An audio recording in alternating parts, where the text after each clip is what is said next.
Assalamualaikum warahmatullahi wabarakatuh. Yang terhormat Dewan Pembina Yayasan SMK Bakti Nusantara Meranggen, yang terhormat Dewan Pengawas Yayasan SMK Bakti Nusantara Meranggen, yang terhormat Bapak Ketua Pengurus Yayasan SMK Bakti Nusantara Meranggen, yang terhormat Bapak Kepala Sekolah SMK Bakti Nusantara Meranggen, yang terhormat Bapak Ibu Guru serta staf karyawan SMK Bakti Nusantara Meranggen. Bismillahirrahmanirrahim. Alhamdulillahirabbil alamin. Wassalatu wassalamu ala asrofil anbiya'i wal mursalin wa ala alihi wa sahbihi ajmain. La haula wala quwata illa billahil aliyyil azim. Amma ba'du. Marilah puji syukur kita panjatkan kehadirat Allah Subhanahu wa Ta'ala, yang mana pada kesempatan pagi hari ini, hari Rabu tanggal 17 Agustus 2022, kita diberikan limpahan rahmat dan nikmat serta karunia-Nya, sehingga kita dengan keadaan sehat walafiat bisa berada dalam pertemuan ini. Dan marilah tidak lupa pula sholawat serta salam senantiasa kita haturkan kepada Nabi Agung Muhammad SAW, yang kita nantikan syafaatnya dari kita di dunia sampai di akhirat. Amin ya rabbal alamin. Bapak Ibu yang saya hormati, pada pertemuan kali ini, yaitu tasyakuran Hari Ulang Tahun Kemerdekaan Republik Indonesia yang ke-77, akan kita laksanakan dengan susunan acara sebagai berikut. Yang pertama, pembukaan. Yang kedua, menyanyikan lagu Indonesia Raya. Ketiga, doa. Keempat, sambutan. Yang kelima, pemotongan tumpeng. Dan yang keenam, penutup. Marilah untuk membuka pertemuan ini, kita buka bersama-sama dengan bacaan Ummul Quran bersama-sama. Al-Hadiniyah di suratul Fatihah. A'udzubillahi minasyaitonir rajim. Bismillahirrahmanirrahim. Alhamdulillahirabbil alamin. Arrahmanirrahim. Maliki yaumiddin. Iyyaka na'budu wa iyyaka nasta'in. Ihdinas siratal mustaqim. Siratal ladzina an'amta 'alaihim ghairil maghdubi 'alaihim waladdallin. Amin. Terima kasih. Untuk acara selanjutnya, yaitu menyanyikan lagu kebangsaan Indonesia Raya. Hadirin dimohon berdiri.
Terima kasih. Hadirin dimohon duduk kembali. untuk acara yang ketiga yaitu doa.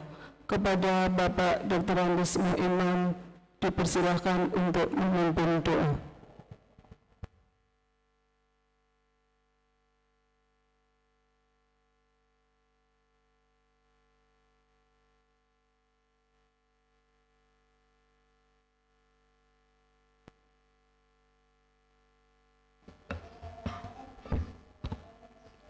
Assalamualaikum warahmatullahi wabarakatuh. Allahumma sholli ala Muhammad wa ala ali sayyidina Muhammad.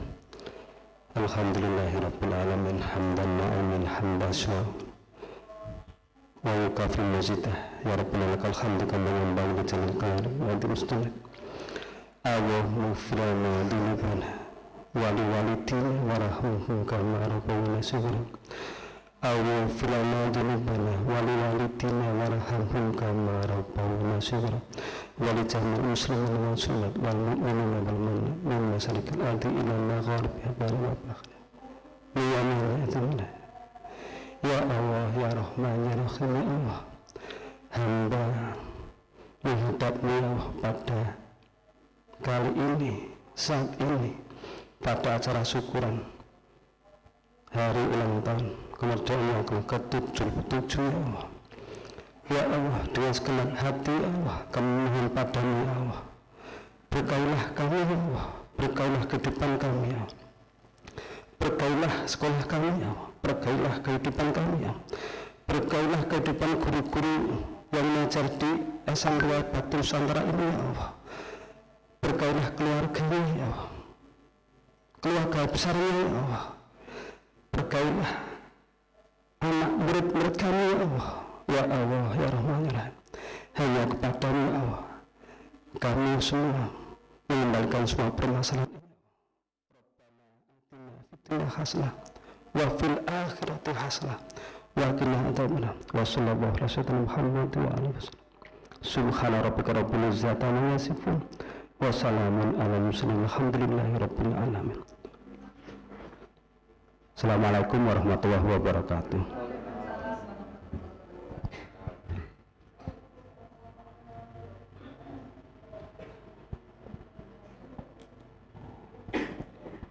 Acara yang selanjutnya yaitu sambutan. Sambutan yang pertama dari Bapak Kepala Sekolah SMK Bakti Nusantara Meranggen kepada yang terhormat Bapak Adis Andrianta Sarjana Teknik dipersilakan.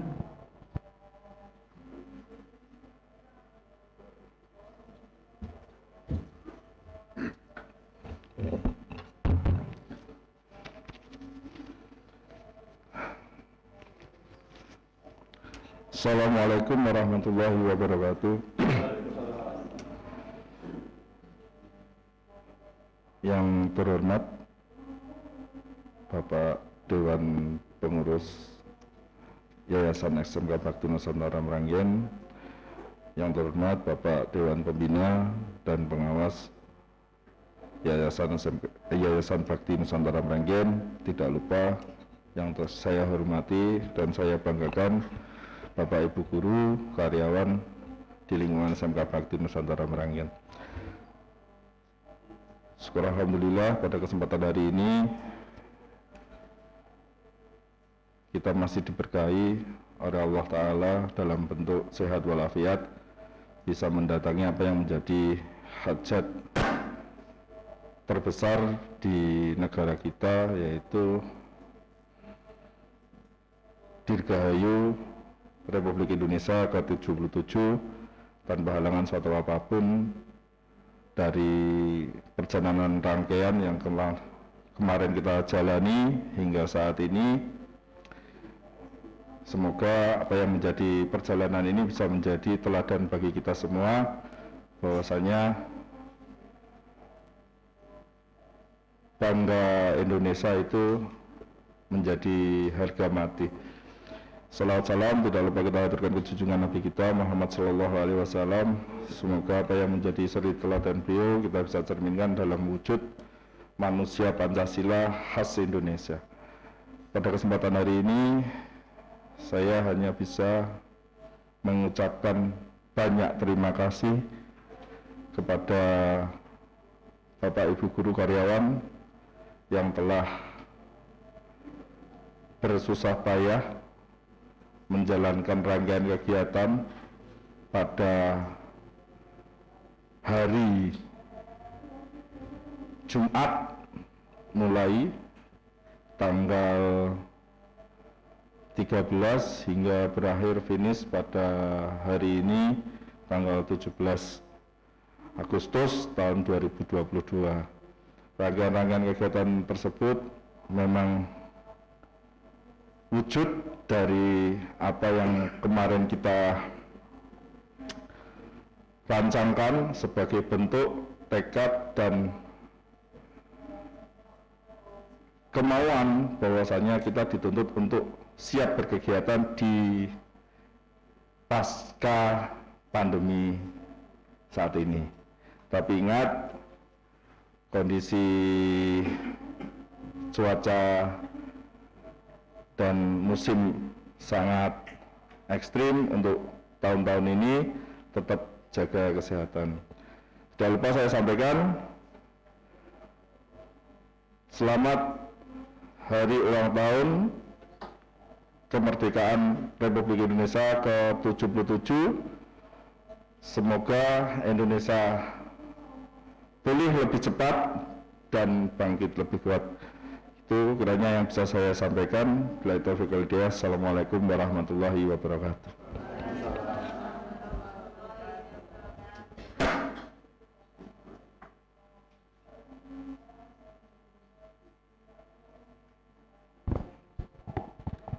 Terima kasih. Sambutan yang kedua yaitu dari Dewan Ketua Pembina Yayasan SMK Bakti Nusantara Meranggen. Kepada yang terhormat Bapak Mardiono, Sarjana Pendidikan, dipersilakan.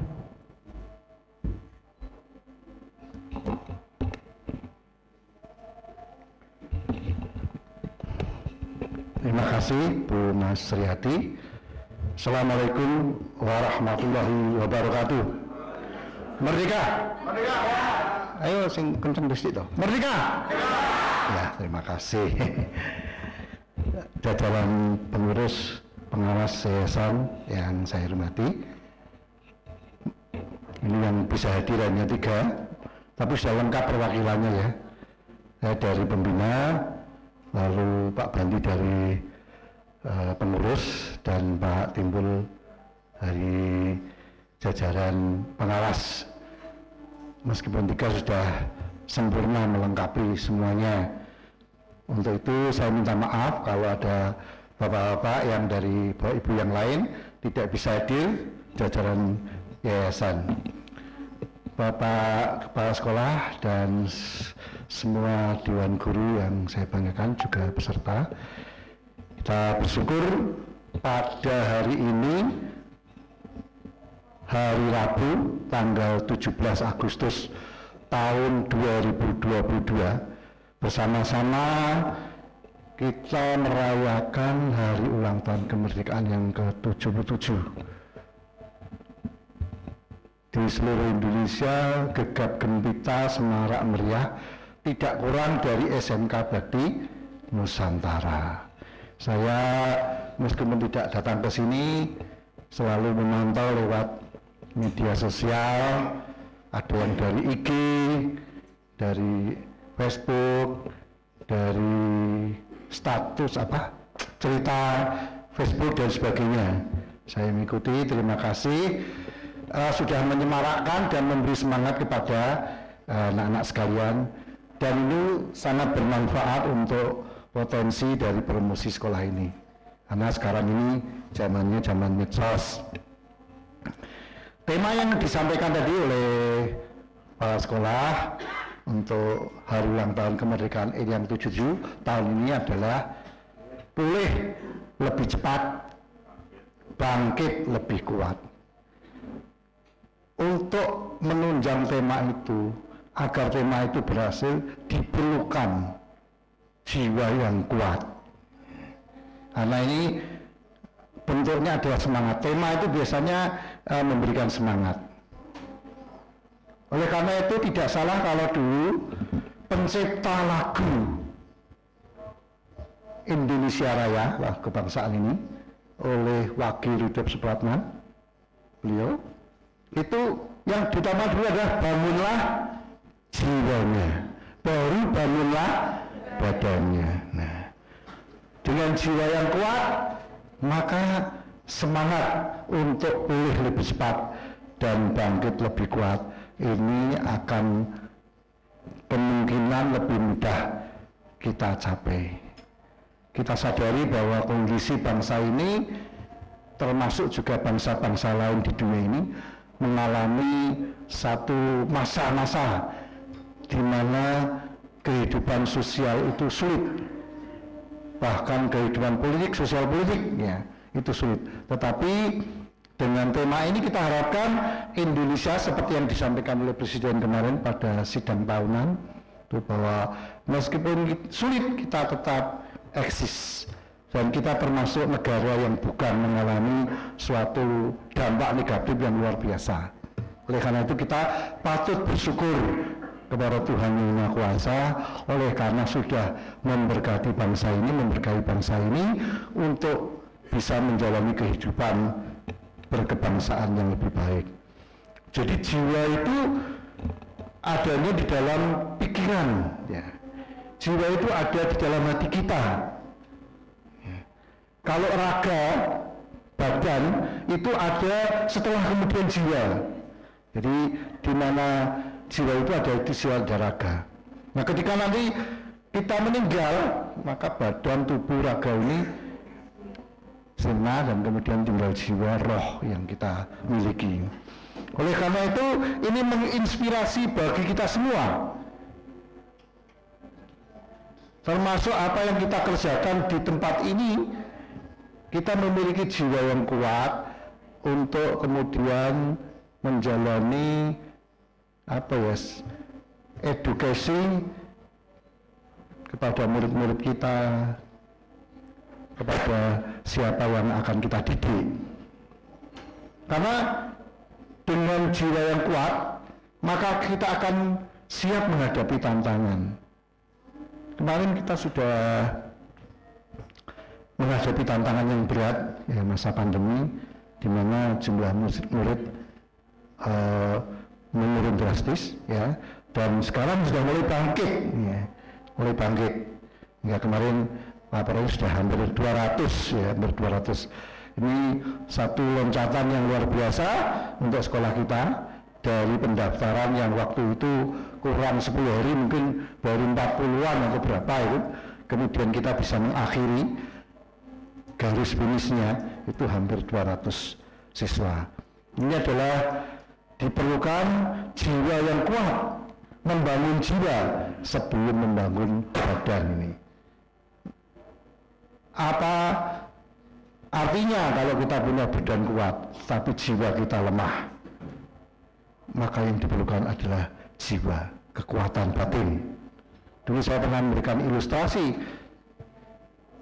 kalau seorang pendaki ingin mendaki gunung, bukan gunungnya yang diukur tingginya, tapi apa? Semangatnya.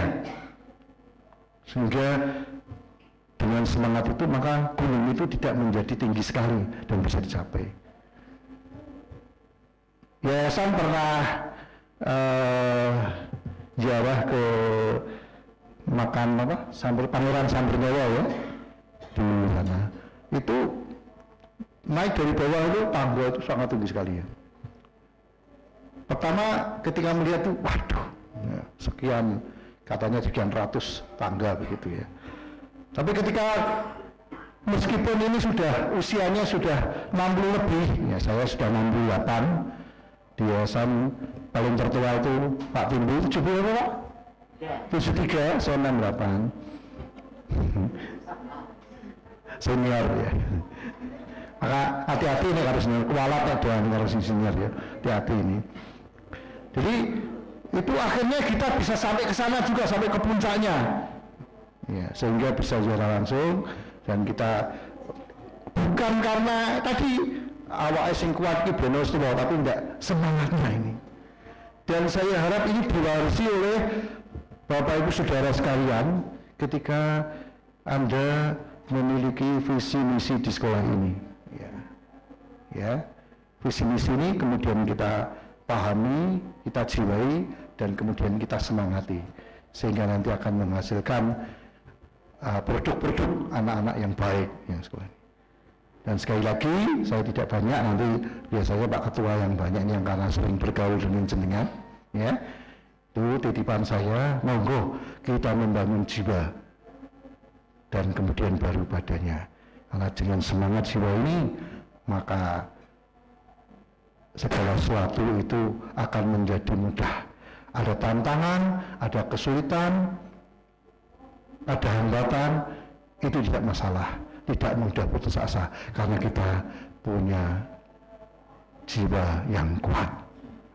Sekian, selamat hari ulang tahun kemerdekaan RI yang ke-77, Dirgahayu Indonesia, panjang umur Indonesia. Dirgahayu itu artinya panjang umur, artinya kita terus membangun dari khususnya di bidang pendidikan. Kurang lebihnya minta maaf. Sekian, Assalamualaikum warahmatullahi wabarakatuh.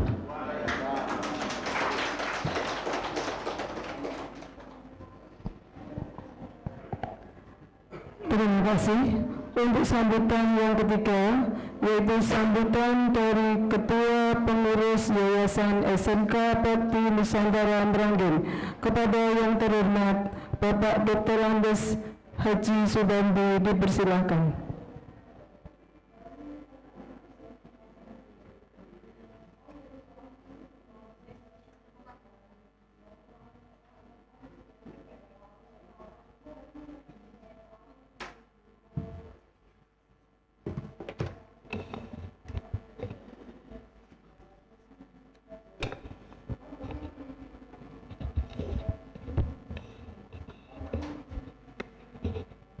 Orang tua.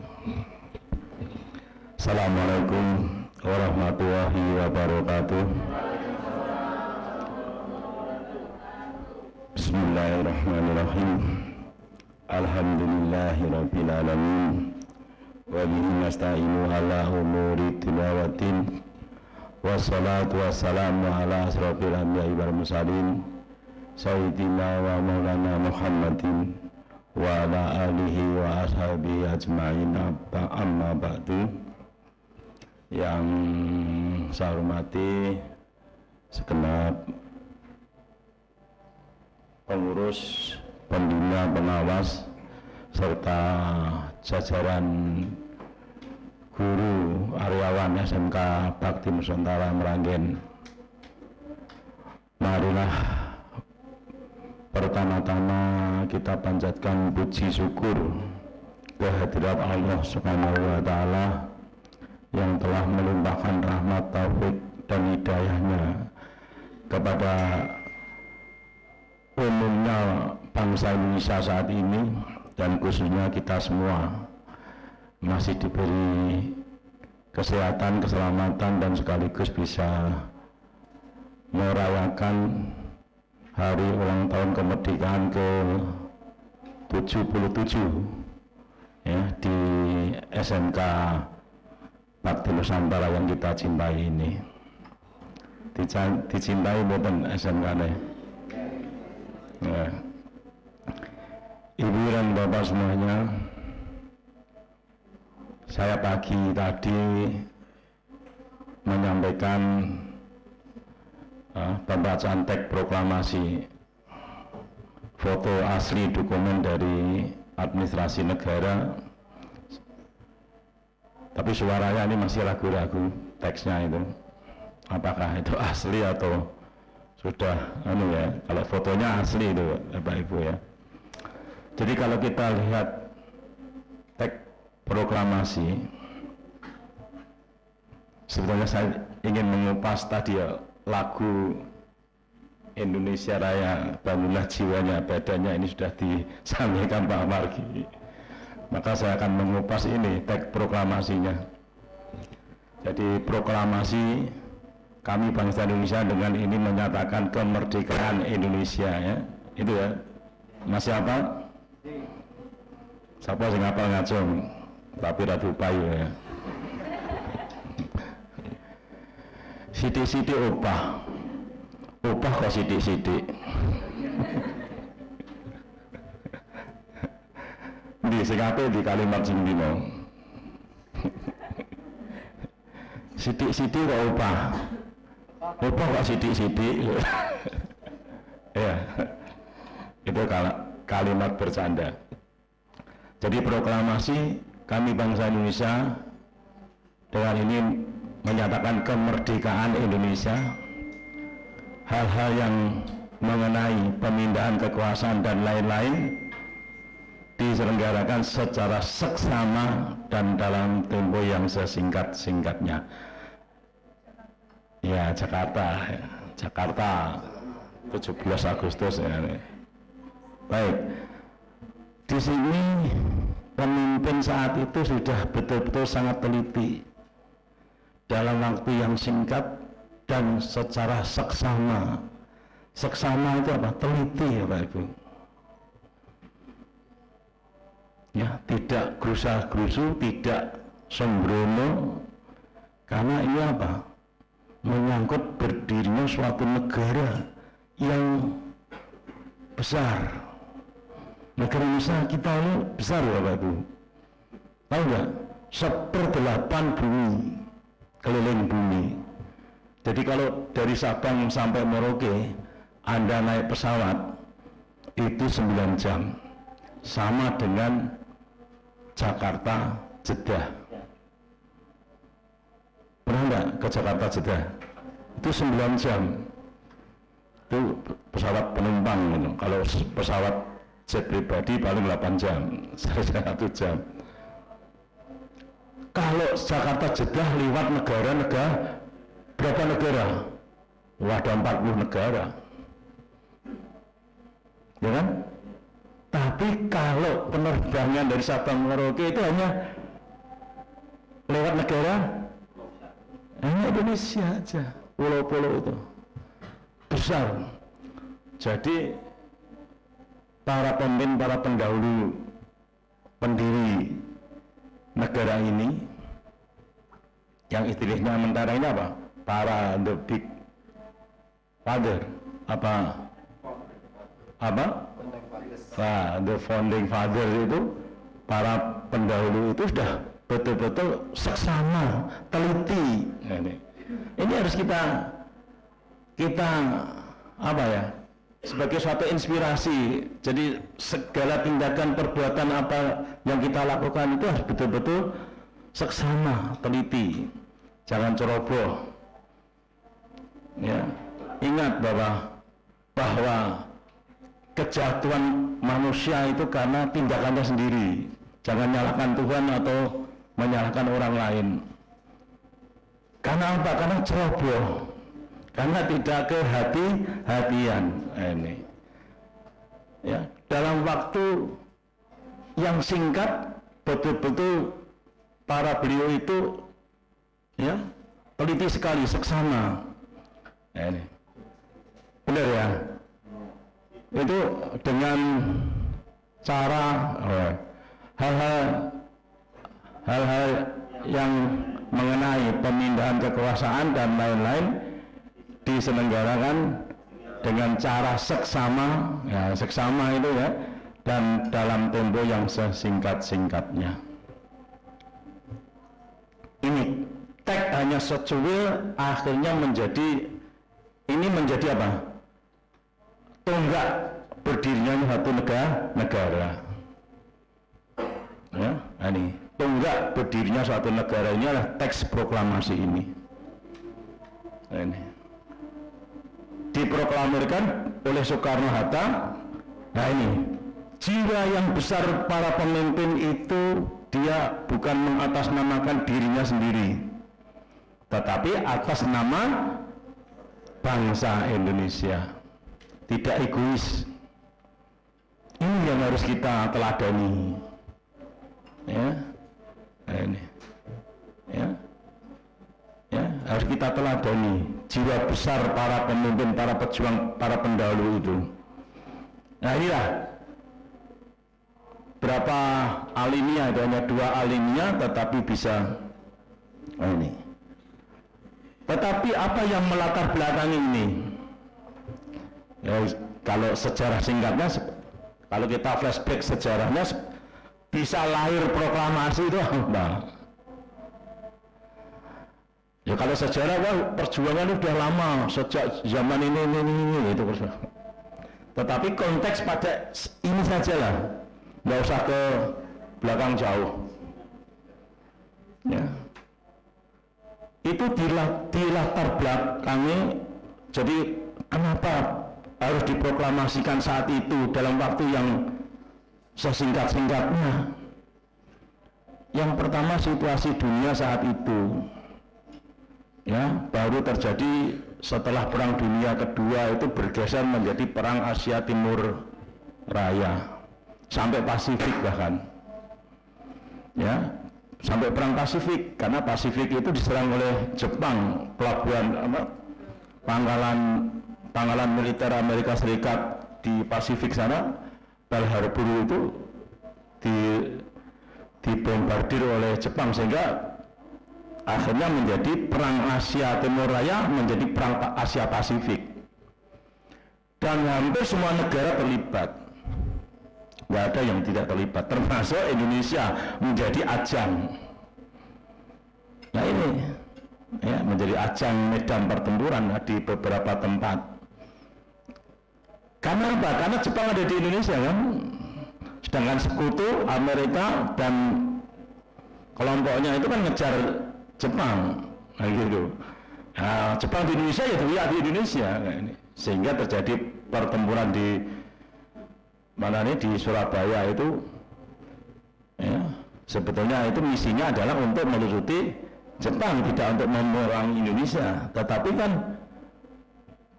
bahwa Indonesia baru berjuang mempertahankan kemerdekaan kan gitu. Nah, ini. Ya, jadi sebetulnya itu di latar belakangi ya, ini yang bisa diimplementasi pada kita. Jadi sebelum teks proklamasi itu diproklamirkan oleh Soekarno-Hatta di Jalan Pegangsaan Timur nomor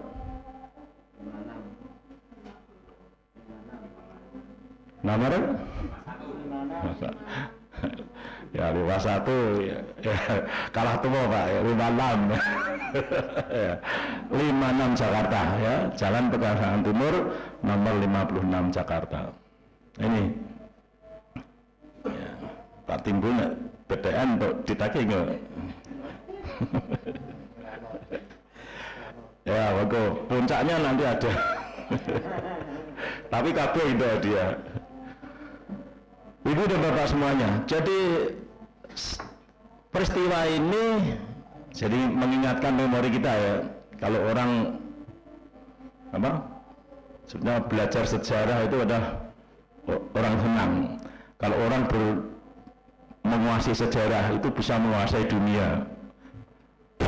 Betul, nggak usah jauh-jauh lah. Orang menguasai sejarah itu menguasai masyarakat sekitarnya, gitu kan? Ya. Waktu kecil kalau kamu senang itu pada cerita dongeng enggak? Dongeng senang enggak didongeng gitu. Nah, senang kan?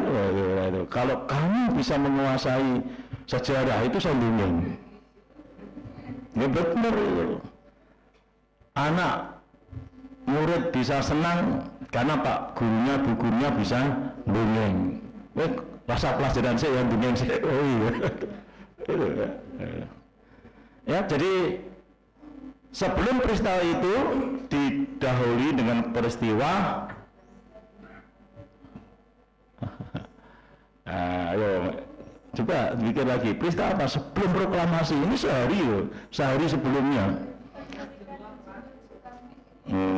Ya, itu actionnya ya, penculikan itu actionnya. Jadi kalau itu diculik bagaimana kalau diculik?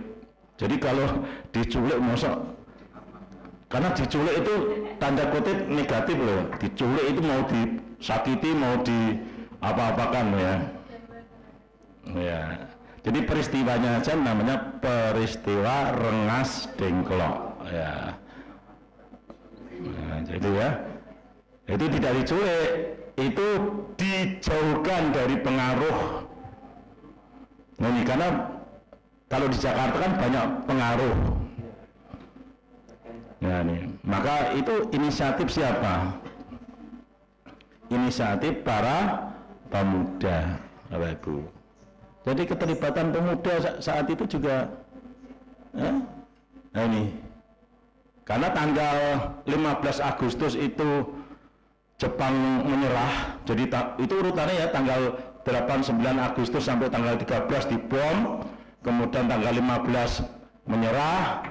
Nah, maka dalam waktu yang sesingkat-singkatnya, ini orang suwen, jadi cepat. Karena apa? Dari kelompok tua atau kelompok pemimpin ya saat itu kan masih menunggu dari hasil sidang BPU PPPKI, ya. Di situ ada badan, tapi itu kan pengaruh Jepang sebenarnya. Dokuritsu Jumbi Sosakai, ya, dan Dokuritsu Jumbi Inkai, itu yang persiapan kemerdekaan, ya. Ingat dong, saya itu mantan guru PSBB, kalian urung zamannya, urung tahu diulang PSBB saya kira.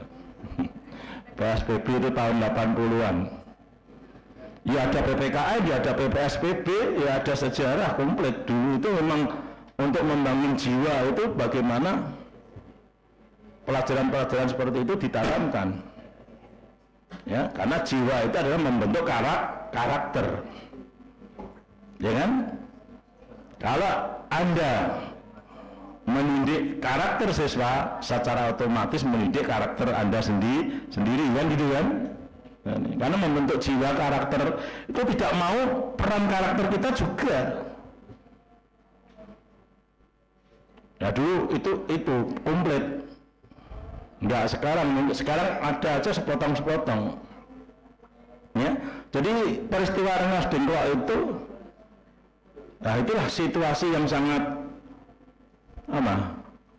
sangat mendesak, ya. Ini sehingga para pemimpin tetap kehati-hatian. Jadi antara pemimpin itu sebetulnya kalau dibuat suatu cerita antara kelompok muda dan kelompok pemimpin, ya, tua itu, bukan tua lah, pemimpin saat itu Bung Karno belum tua, Bung Hatta belum tua. Jadi ada kelompok pemuda dan kelompok pemimpin. Di situ sebetulnya dijawab di teks proklamasi. Dalam waktu yang sesingkat-singkatnya itu adalah terjadi suatu perdebatan ngoyak waktu gitu ya. Dia caranya segera keinginan pemuda segera diproklamirkan. Gitu lah. Maka terjadilah penjemputan tadi. Bukan penculikan ya. Ya, pengaman menjauhkan dari pengaruh kelompok-kelompok yang lain. Karena tadi ingin nunggu panitia persiapan kemerdekaan Indonesia yang dibentuk oleh Jepang tadi. Sebab kalau itu terjadi, maka kemerdekaan itu seolah-olah menjadi hadiah Jepang kan gitu. Kalau itu diproklamirkan setelah disetujui oleh badan tadi, ya kan? Dan atas persetujuan ini yang penguasa Jepang yang ada di Vietnam itu misalnya, kalau menunggu itu, maka proses itu seolah-olah bahwa kemerdekaan Indonesia itu adalah hadiah. Nah ini. Nah sekarang hadiah apa tidak?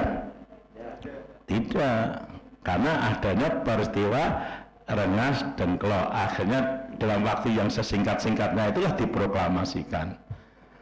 Ya, pagi hari dibawa ke Rengas Dengklok, kemudian disetujui, malam hari kembali ke Jakarta, kemudian disusun teks proklamasi. Di mana ditulis teks proklamasi ini?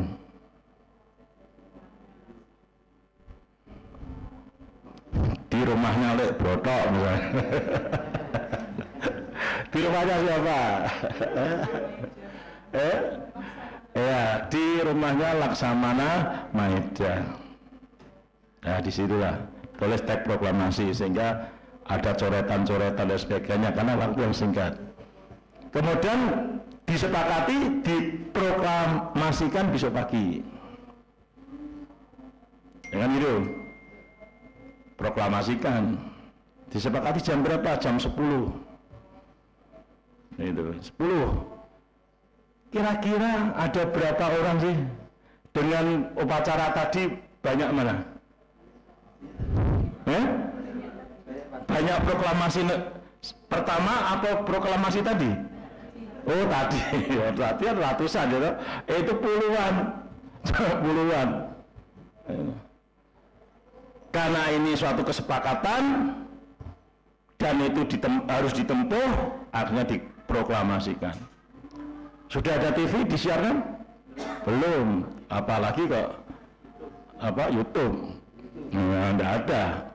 Adanya sing dodol pecel YouTube nih. Itu teks proklamasi bacakan jam 10 ya, maka dikenal dengan detik-detik proklamasi. Bendera malam itu dijahit tangan oleh Bu Fatmawati, kemudian dikibarkan oleh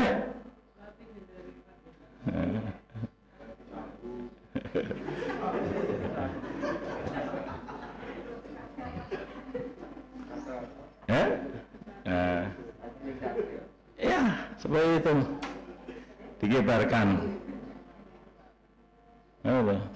Ada peristiwa agak heroik dan ini tidak terekspos ya. Kira-kira apa peristiwa heroiknya? Dari rumah di Jalan Pegangsaan Timur 56 Jakarta itu bukan rumah pribadinya Pak Karno, Bung Karno bukan. Bung Karno di situ hanya disilai mondok di situ.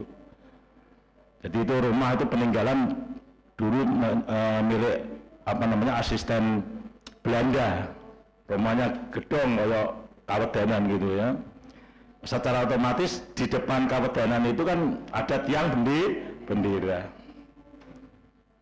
Nah itulah, ini tidak tercatat dalam sejarah bahwa ini terjadi peristiwa heroik pemuda saat itu nggak mau pakai tiang bendera itu.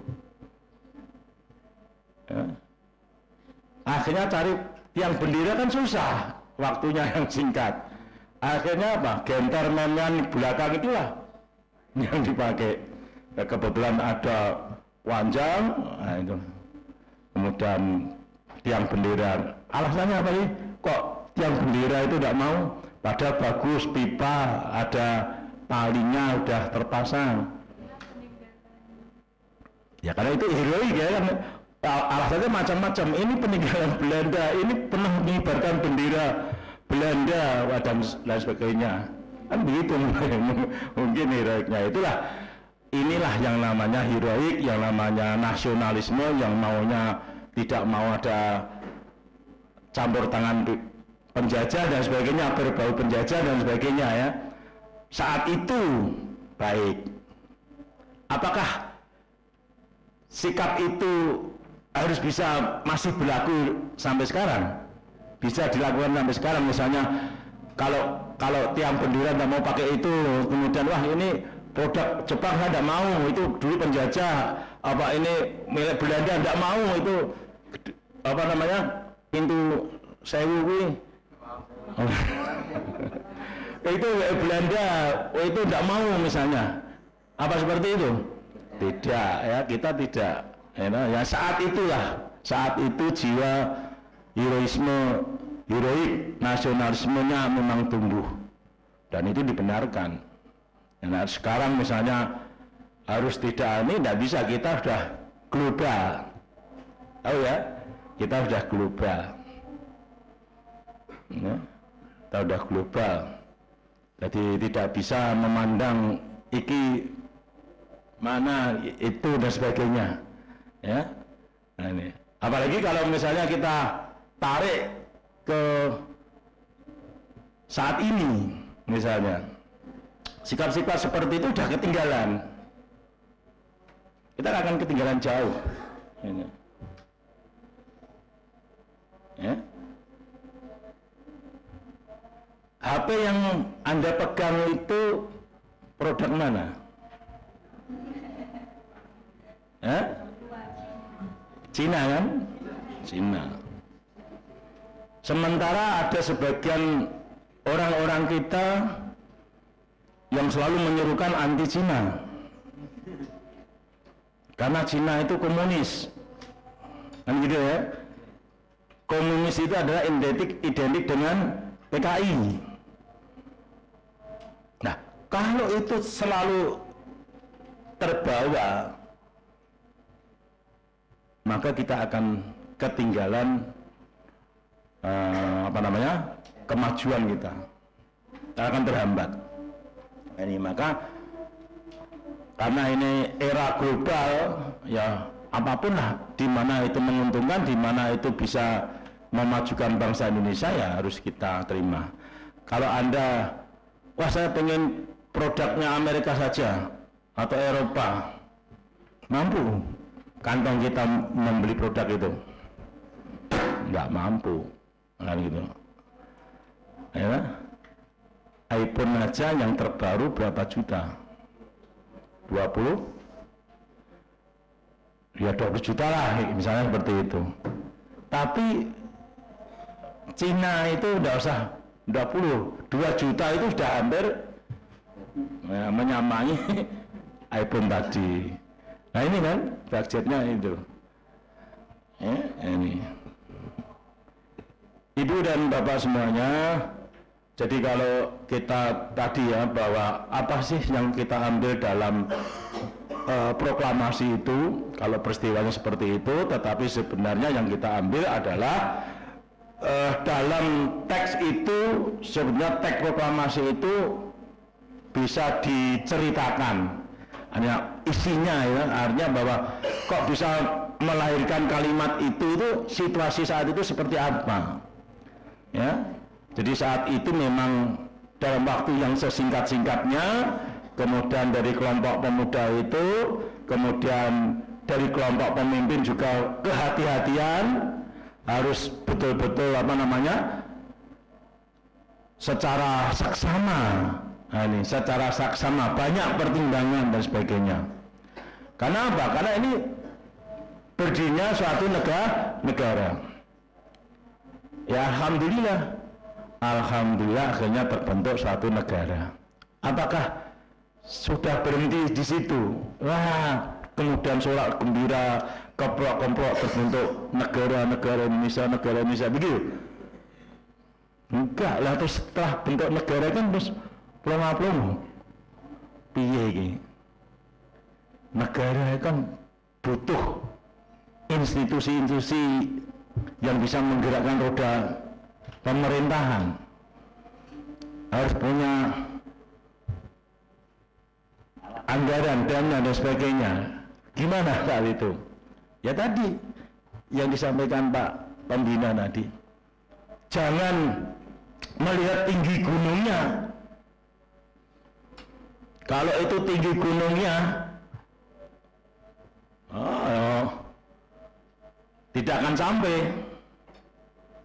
Tetapi tinggi gunung itu bisa dikalahkan dengan semangatnya. Ya. Kalau Soekarno-Hatta dan para pemimpin saat itu, kowe ngedeke negara duitmu piro? Ya, kowe nek dikeroyok piye? Nek di ancaman dari luar negeri bagaimana? Ya, diperangi, kamu bisa melawan dan sebagainya. Wah, itu berarti, tapi karena semangat, rawe-rawe rantas, malang-malang potong kabeh kan gitu. Ya, ini semangat tadi ya, tadi disampaikan Pak Margi. Jadi saat itu adalah semangat, yang ada semangat. Dan ini sudah kita terapkan pada para pengurus kita. Lapormu ngedeke SMK gablek opo? Gitu. Ya. Apa SMK berdiri itu ya seperti negara sama. Apa ujuk-ujuk belum salubun gedung dadi, belum salubun jurusan iki dadi. Kalau dibayangkan kamu dituntut nanti buat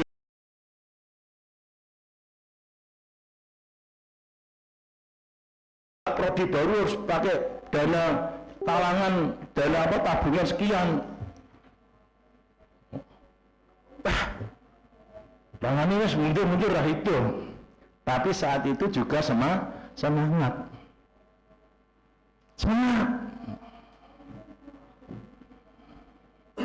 Orang sorengat, tak timbul yang sorengat.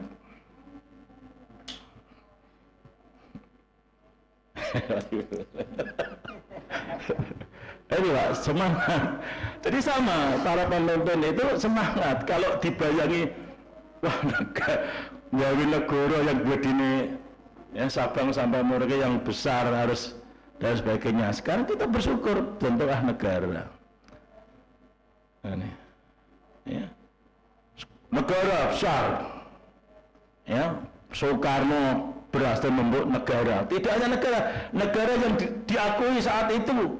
Wah, kita berjuang terus diplomasi, komprehensif meja bundar, semua bekas jajahan Majapahit adalah Indonesia, Nusantara. Mau diambil alih semua, Papua ambil alih semua. Kemudian mana ini? Kalimantan Utara itu, Malaysia itu harus dihabisi, harus diambil alih. Sehingga pada saat itu terjadi peperangan Kogam namanya, Komando Ganyang Malaysia. Ya, jadi tidak mau. Jadi perjuangannya terus semangat itu. Ya, hampir berhasil, sukses. Nah ini. Nah, Soekarno dalam membentuk negara, mengisi negara, membangun negara, sukses enggak? Sukses enggak?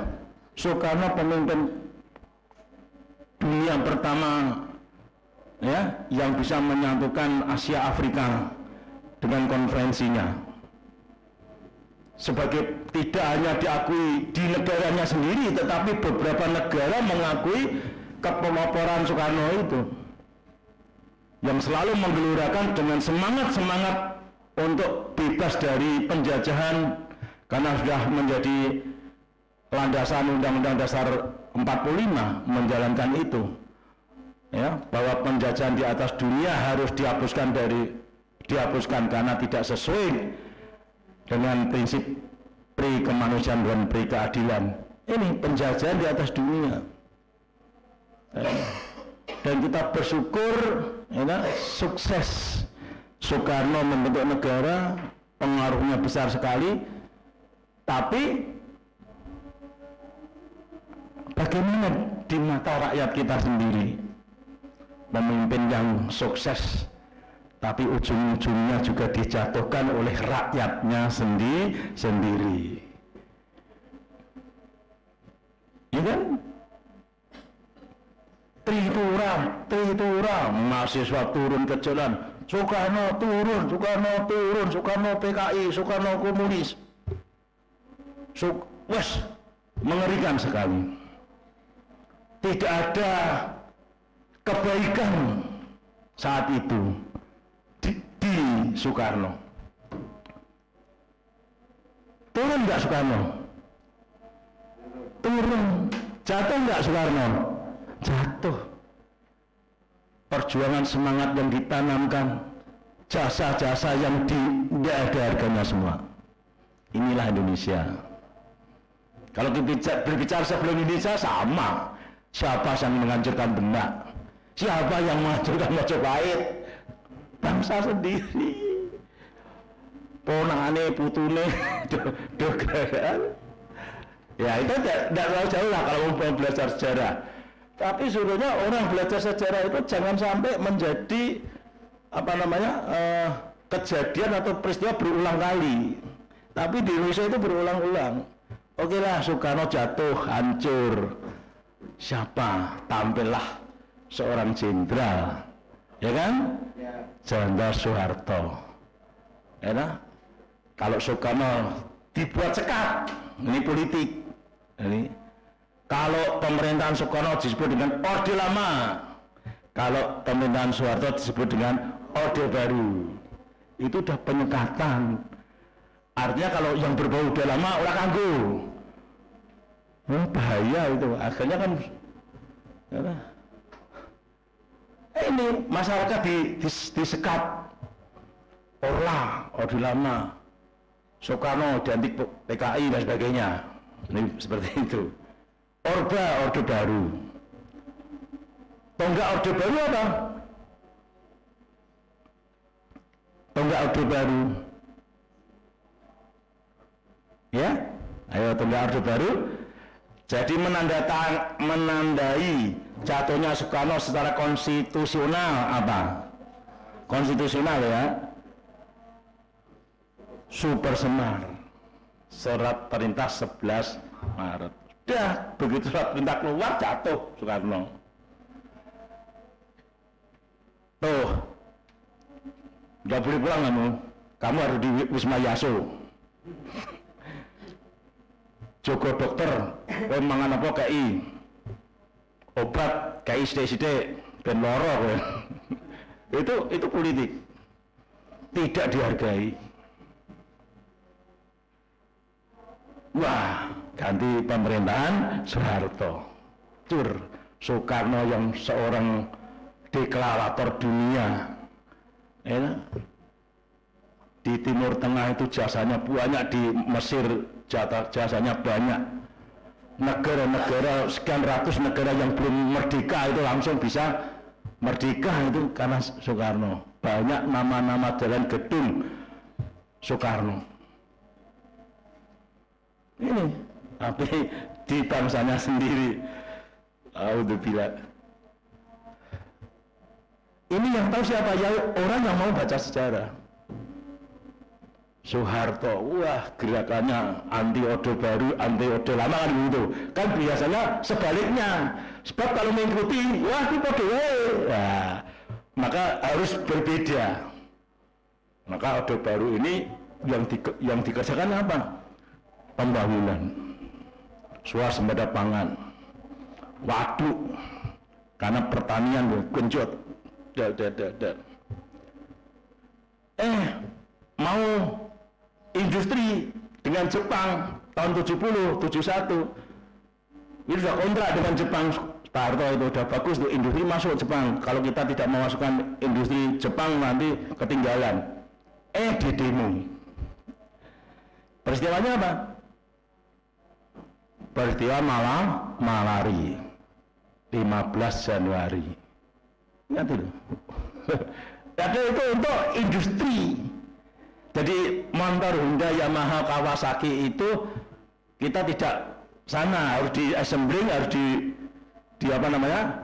Di assembling itu artinya harus dirakit, bahkan nanti harus dibuat di Indonesia gitu loh. Mas, tujuannya seperti itu.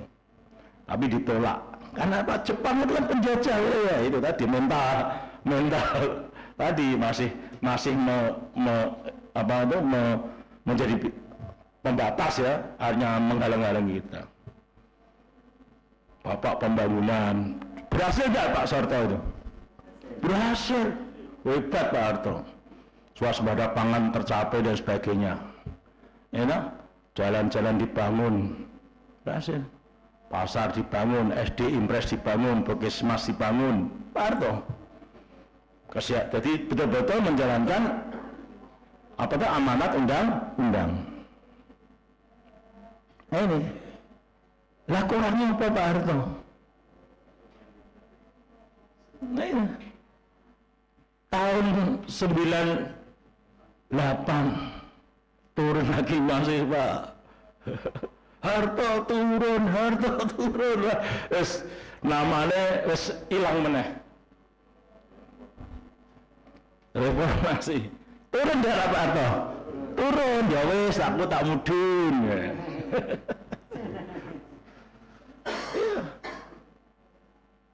Goleknya orang apik meneh. Ini orang bagus gantiin Pak Harto siapa? Pak Habibie. Ini orang hebat ini sampai saat ini. Orang akhirnya getun setelahnya. Pak Habibie. Ya, diturunkan paksa melalui sidang istimewa bahwa semua pertanggungjawabannya ditolak oleh MPR. menganggap bahwa ini masih anteknya Orde Baru. Ya. Biar udah antek Orde Lama itu politik ini antek Orde Baru. Saya ngalami Orde Lama ikut, Orde Baru menyukseskan, ngalami Orde Reformasi sukses, ya itu. Ya, suksesnya di Orde Reformasi, sukses gitu. Ganti Habibie orang terhebat, dia bisa mengalahkan orang Yahudi. Ya, ada 2 orang Yahudi yang teman kuliahnya itu pinter hebat, bijine 10 terus, Habibie bijine 9, kacek siji, kowe kok iso untuk 10 piye? Rahasianya apa? Bingung Habibie. Ternyata setelah ditanya, kamu bisa apa ya? Loh kamu itu gimana? Kamu kan orang Muslim, orang Yahudi ini kebetulan kan Yahudinya Yahudi Ortodok, ya Yahudi apa ya sini? Sinogi. Yahudi Sinogi ya. Sing dia ibadahnya di tembok sinagogi ya. Ya ora jenenge berarti. Di tembok ratapan ya, di tembok ratapan. Jadi kalau di ratapan itu ini duk ya. Karena saking lorone akhirnya nangis. Ratapan menangis supaya biar sebetulnya itu dia itu beratap, itu sejarahnya itu beratap karena di atas itu ada Masjidil Aqsa di sana ya. Jadi itu saya pengen ke sana belum dijabah ya. Jadi yang paling bawah itu adalah tembok ratapan, itu adalah tembok Sulaiman itu masalah itu. Terus atasnya itu tempatnya Pak Margi itu. Itu jadi kalau ibadah ke Palestina itu sebetulnya tiga agama Pak ya, 3 agama ya, orang Yahudi bisa, orang Nasrani di tempat itu juga ada, terus kemudian orang Islam di paling atas itu. Nah, ini karena memang agama, istilahnya agama Samawi Pak ya. Agama Samawi itu agama yang satu keturunan Nabi Ibrahim kalau itu ya. Nah, jadi kalau Nabi Ibrahim alaihissalam itu kan nenek moyang apa dari segala nabi, jadi melahirkan keturunan nabi-nabi. Ya, maka dia membawa Siti Hajar ke Arab ya, ke Mekah, lalu di situ meninggalkan putranya sama namanya Ismail sama Siti Hajar di Mekah, akhirnya berkembang di Mekah di situ. Ya. Kemudian sebelum dia meninggalkan itu kan Nabi Ibrahim punya berapa anak itu dari istri pertamanya itu. Ya, nah inilah menjadi ada orang Yahudi, ada ini. Nah, kalau senang belajar coba. Kalau kamu ya belajar sejarah itu, maka akan muncul toleransi. Pasti itu. Bukan mempelajari agamanya, tapi sejarah. Nah, maka di situ kita akan tahu rasa toleransi. Ini ya. Jadi Habibie tadi ya, ternyata orang Yahudi tadi rahasianya dibuka oleh ya, disampaikan oleh Habibie bahwa kalau kamu mau saya belajar setiap malam baca Quran. Loh, kaget kan gitu loh. Orang sinagogi kok baca Quran. Nah, Habibie tadi sadar, akhirnya Habibie setiap malam baca Quran. Itu saya membaca biografinya Habibie, sehingga akhirnya apa? Dikalahkan kan itu dua orang Yahudi itu. Nah, ini. Nah, itu orang hebat Habibie. Jadi wakil presiden kemudian menjadi presiden kan, tapi dijatuhkan secara konstitusional melalui sidang sidang MPR, sidang umum MPR, karena tidak diterima. Kalau itu diterima, pasti dia akan dipilih menjadi presiden, karena saat itu presiden dipilih oleh MPR. Habibie lengser, nggak terpilih, karena dihambat apa caranya gitu, dijatuhkan dulu lewat konstitusional tadi, lewat sidang umum MPR. Itu jatuhnya Habibie, itu betul-betul dijatuhkan. Tidak isi materi pertanggungjawabannya. Nah ini. Terus kemudian digantikan siapa? Setelah Habibie, ya, Gus Dur. Ini orang Indonesia, picik Gus Dur. Wah, Gus Dur hebat enggak? Hebat. Pluralisme, bapak pluralisme, toleransi, demokrasi dibuka, Papua boleh mengibarkan bendera dan sebagainya. Itu bagus, Gus Dur itu. Ya, lalu dimusuhi juga. Dijatuhkan nggak Gus Dur? Wah, dijatuhkan, sakit itu di tengah jalan. Bayangkan Gus Dur diturun kalau cekak dada itu. Bayangkan itu seorang ulama, seorang kiai besar, punya panutan. Saiki do keweleh kabeh Bapak Ibu. Sing lengser iki lho keweleh. Oh, kowe iso dadi gelandangan politik ya tenan. Ya. Ganti siapa? Megawati. Sama. Megawati sampai masa penghabisan jatuh, terus pilihan setelah Megawati lengser, ganti SBY 2 periode. Ini bagaimana SBY? Ya sama saja. SBY itu kebu ireng ditulisi SBY. Nah, betul enggak itu? Wes sama saja dihujat sana ini, enggak ada benernya. Emang pemimpin Indonesia itu ancamannya besar. Megawati ya ora bener sama aja, dari wong wedok lembut, kasih sayangnya dan sebagainya sama. Enggak bisa diterima. SBY turun sampai masa jabatan berakhir. Ya kan? Dengan mewariskan beberapa peninggalan kan gitu. Kan itu peninggalan. Kemudian dipilih lagi demokrasi siapa? Presiden Joko Widodo berpasangan kalah, dan kedua dengan pasangan Pak Ma'ruf Amin. Ya, ini kan bisa itu kelompok nasional dengan agamis Pak Yusuf Kala bagian timur. Ya, periode kedua nasionalis dengan kelompok agama Pak Ma'ruf Amin dari NU. Kan gitu. Ya sama aja. Turunkan Jokowi, bengak sekarang PDW. Ini Bapak Ibu. Ya. Jadi kalau 77 tahun kita dihabiskan dengan situasi politik yang apa ya, istilahnya terganggu. Ya. Orde Lama terganggu dengan gejolak politik saat itu.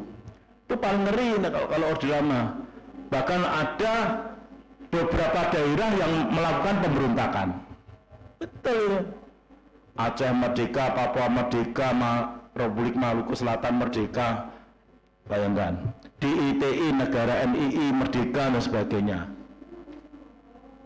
Ya. Dan itu berlanjut sampai saat ini, kecuali 2 tempat. Aceh karena diberi otonomi khusus sehingga tidak seramai dulu.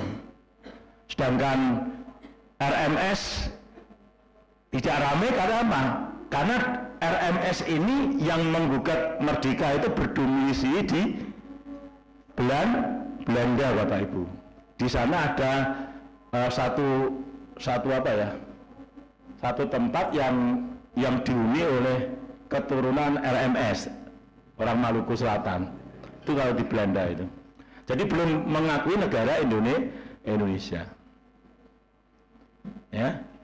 Ibu dan Bapak semua, gimana coba kalau setelah kita merdeka kita selalu disajikan seperti itu, tidak menghargai pemimpinnya, tidak, ya terus seperti itu.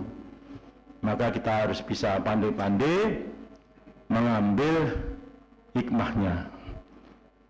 Harus betul-betul bisa teliti, jangan gerusa-gerusu.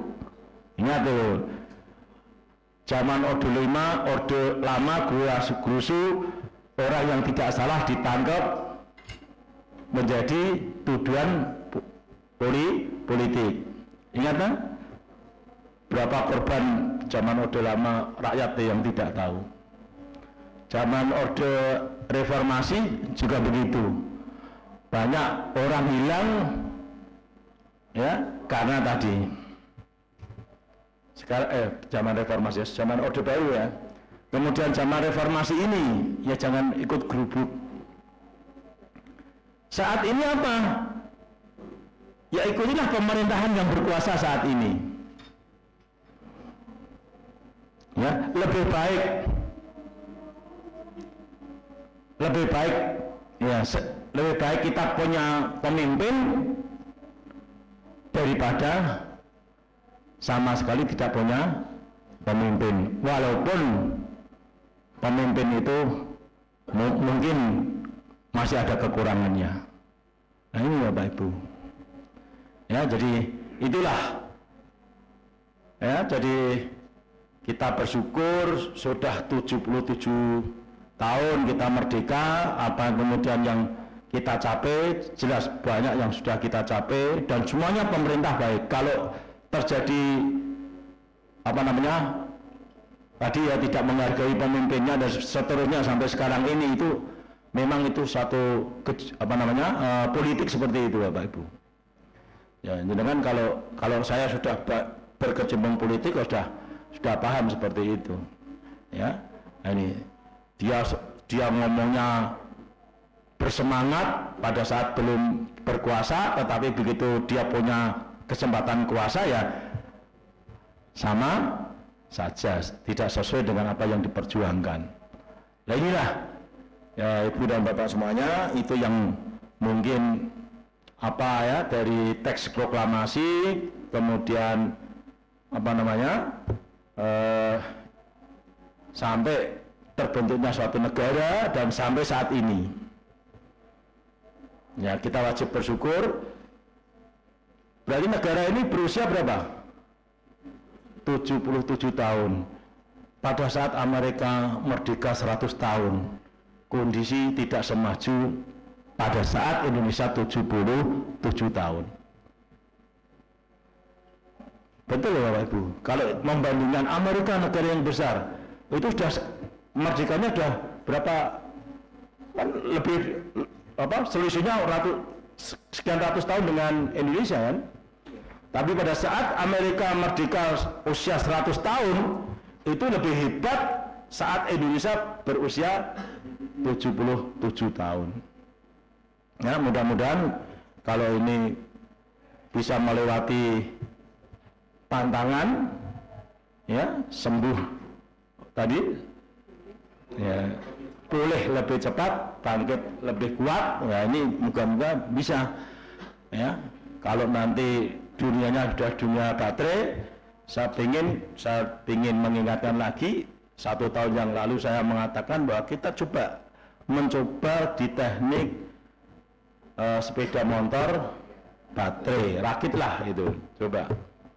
Nah, ini sampai ini belum ada yang merespon. Dan nanti kita bersama-sama lah, memang ya tadi awang-awangan mungkin ya, awang-awangan gunungnya dua semangat. Ya. Tadi Pak Margi kalau tidak ada semangat tidak akan sampai puncak. Jadi kalau Pak itu kalau apa namanya tangga di Pangeran Sambil Nyawa itu 400 tangga Pak, bukan 40, 400 tangga. Itu kalau perjalanannya kurang lebih 3 km, itu kalau dibentangkan lurus itu naik Pak, naik. Pak Timbul enteng karena bawa beban 50 kilo, Pak Margi enteng bawa beban 65 kilo, saya yang berat bawa beban 95 kilo. Bayangkan, sampai karena semangat, wah, ya, ya, apa namanya, karena semangat ingin sampai, walaupun paling akhir, paling akhir, wes, ning kono ditunggu, wah, kok ora teko-teko, dikira mogok di jalan. Nah ini, saya datanya paling akhir, tidak apa-apa, paling akhir, yang penting gremet-gremet, waton selamat. Semangat Pak nggih? Ya, semangat pagi ini. Demikian Ibu dan Bapak semuanya, cerita ya, jadi itu juga sebagai apa namanya, menggugah ya. Tadi jangan melihat bayangan yang berat, tetapi marilah semangat yang kuat. Nah, ini. Kalau saya mungkin dibanding 5-10 tahun yang lalu mungkin sudah berbeda semangatnya Pak. Ya, kalau dulu berapa tahun, 6 tahun mungkin 6 tahun, 7 tahun itu kalau upacara nasional mesti saya 17-an itu saya guys langsung Merdeka Banten kayak Pak Margi saya langsung Merdeka ya, Merdeka nah ya wes harus ada apa generasi ini. Demikian lebih kurangnya, mudah-mudahan apa yang saya sampaikan inti istilahnya Pak Pembina saya ini hanya mensupport, mendorong agar tumbuh apa namanya, semangat dan kecintaan. Ya, semangat dan kecintaan. Kemudian dilandasi dengan rasa syukur dan ikhlas.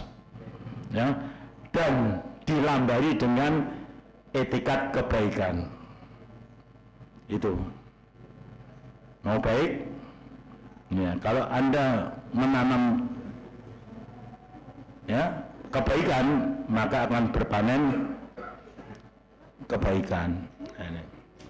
Terakhir saya pilih, kamu pilih sukses atau pilih bahagia? Pilih? Oh bahagia. Bahagia ya, karena bahagia itu yang ukur kamu sendiri. Oh belum tentu. Bahagia orang yang nggak sukses itu banyak bahagia. Gitu ya. Ya kalau sukses itu belum tentu bahagia ya. Gitu. Bung Karno itu sukses nggak?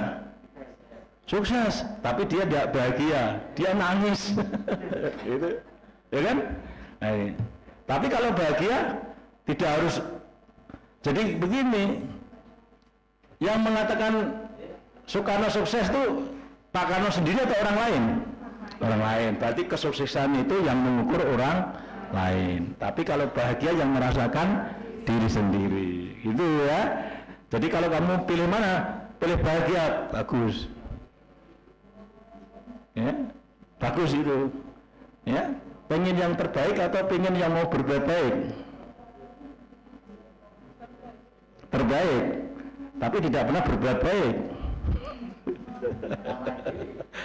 Jadi harus dipilih, jangan yang terbaik, tapi yang mau berbuat baik.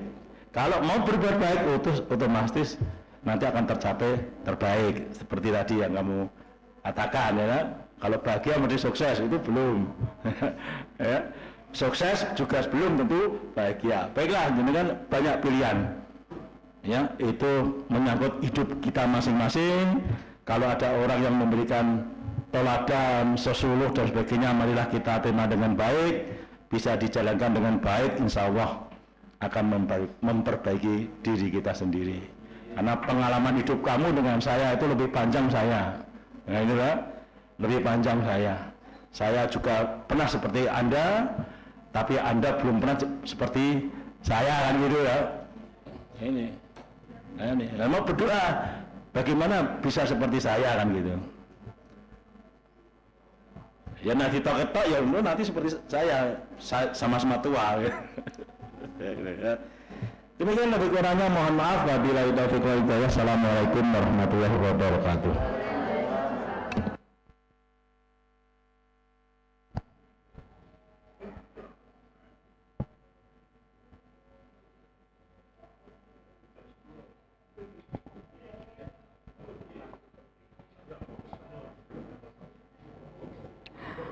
Terima kasih apa yang sudah disampaikan oleh Bapak Ketua Pengurus Yayasan yang senantiasa bermanfaat untuk kita semua.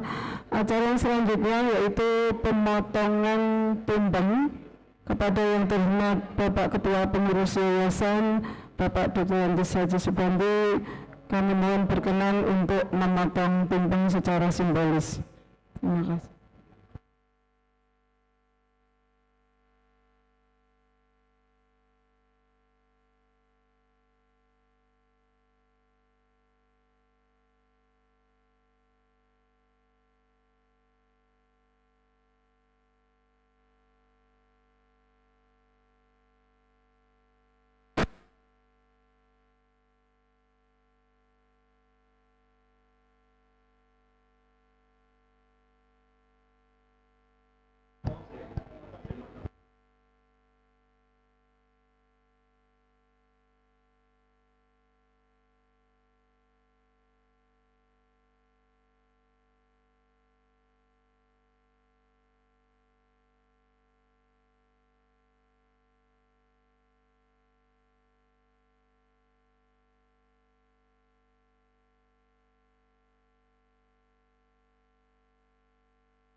Terima kasih Bapak Ibu semua yang saya hormati. Dengan acara pemotongan tumpeng tadi, maka acara peringatan Hari Ulang Tahun Kemerdekaan yang ke-77 Republik Indonesia telah selesai. Sebelum acara kami tutup, kami selaku pembawa acara mohon maaf yang sebesar-besarnya apabila ada tutur kata atau kekurangan yang kami lakukan, dan terima kasih atas perhatiannya. Wassalamualaikum warahmatullahi wabarakatuh. Kita tutup bersama dengan bacaan hamdalah. Alhamdulillahirabbil alamin.